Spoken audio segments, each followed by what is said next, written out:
നമ്മെ സൃഷ്ടിച്ചത് ആരാണ്? ആരാധനക്കർഹൻ ആരാണ്? എല്ലാം പടച്ചവൻ ആരാണ്? എല്ലാ ജീവികൾക്കും ആഹാരം നൽകുന്നവൻ ആരാണ്? നമ്മെ ജീവിപ്പിക്കുകയും മരിപ്പിക്കുകയും ചെയ്യുന്നവൻ ആരാണ്? എല്ലാം കേൾക്കുന്നവനും കാണുന്നവനും ആരാണ്? ഭക്ഷണം കഴിക്കുമ്പോൾ തുടങ്ങുമ്പോൾ നാം എന്തു ചൊല്ലണം? ബിസ്മില്ലാഹിർ റഹ്മാനിർ റഹീം. ഭക്ഷണം കഴിച്ചു കഴിഞ്ഞാൽ നാം എന്തു ചൊല്ലണം? അൽഹംദുലില്ലാഹ് അൽഹംദുലില്ലാഹ് എന്ന് പറയണം.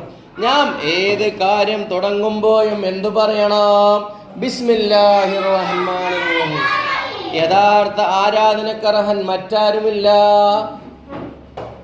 നാം സലാം പറയണം. എങ്ങനെ സലാം പറയും? അസ്സലാമു അലൈക്കും. നാം സലാം അടക്കണം. എങ്ങനെ? വഅലൈക്കുമുസ്സലാം.